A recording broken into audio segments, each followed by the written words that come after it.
Hello welcome আসসালামু আলাইকুম, this is Nila Majumdar. Welcome back to my channel. আপনাদের সবাইকে আমন্ত্রণ জানাচ্ছি আমার চ্যানেলে। আশা করি সবাই ভালো আছেন। আজ আমি আমার ভাবির হাতের সেমাইয়ের একটি রেসিপি শেয়ার করছি। ভাবির হাতের রান্নাগুলো বরাবরই ভীষণ মজার হয়, তাই ভাবির হাতের রেসিপিগুলো একের পর এক শেয়ার করছি। আশা করি আপনাদের কাছেও অনেক ভালো লাগবে। কথা না বাড়িয়ে চলে যাচ্ছি আমাদের আজকের রেসিপিটি তৈরি করার জন্য প্রথমে আমি প্রাণ ইউএসটির হাফ লিটার তরল দুধ দিয়ে দিচ্ছি। সামান্য পরিমাণ পানি অ্যাড করে দেব।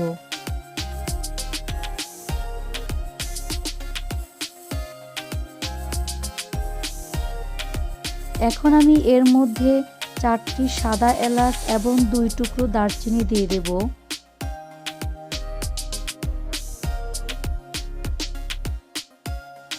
দিয়ে দেব 2টি তেজপাতা।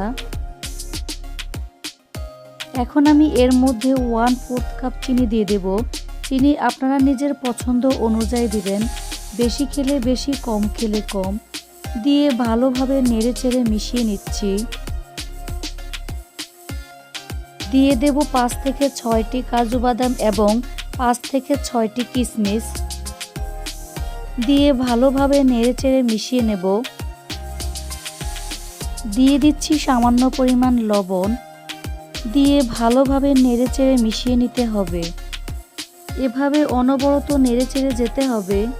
বলক আসা পর্যন্ত অপেক্ষা করতে হবে। বলক আসার পর 2-3 মিনিট জাল করব।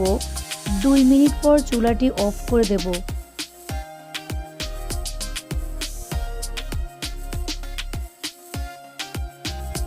দুধটাকে চুলা থেকে নামিয়ে একটু ঠান্ডা করে নেব। যখন দুধটা মিডিয়াম গরম থাকবে, সময়ের দিক থেকে বলতে গেলে 5 থেকে 6 মিনিট পর সেমাই দিয়ে দেব। গরম অবস্থায় সেমাইটা দিলে খুবই নরম হয়ে যাবে, দলা পেকে ঘন হয়ে যাবে, খেতেও ভালো লাগবে না। মিডিয়াম গরম থাকা অবস্থায় সেমাই দিয়ে দেব।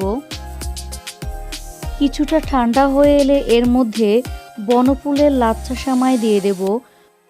বনফুল লাচ্ছা সেমাইয়ের প্যাকেটের অর্ধেক সেমাই আমি এর মধ্যে দিয়ে দিচ্ছি। হাফ লিটার দুধের জন্য প্যাকেটের অর্ধেক সেমাই দিয়ে দিতে হবে। দিয়ে অনবরত নেড়েচেড়ে যেতে হবে।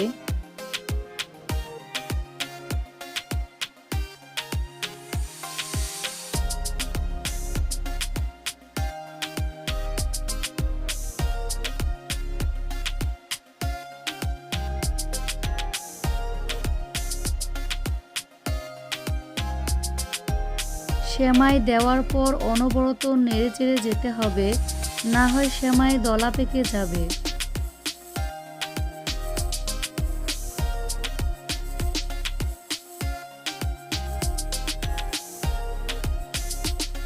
সেমাই দেওয়ার পর অনবরত নেড়েচেড়ে যেতে হবে, না হয় সেমাই দলা পেকে যাবে।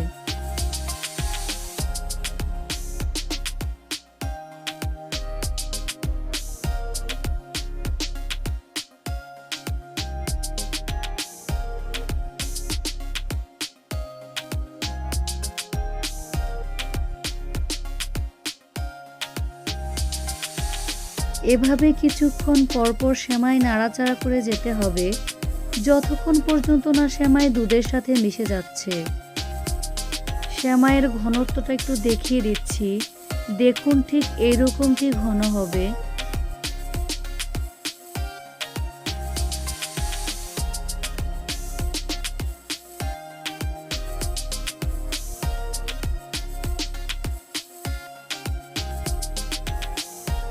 সেমাই রান্না করা হয়ে গিয়েছে, এখন আমি পরিবেশনে চলে যাচ্ছি। আশা করছি আজকের এই রেসিপিটি আপনাদের কাছে ভালো লেগেছে এবং সহজ লেগেছে।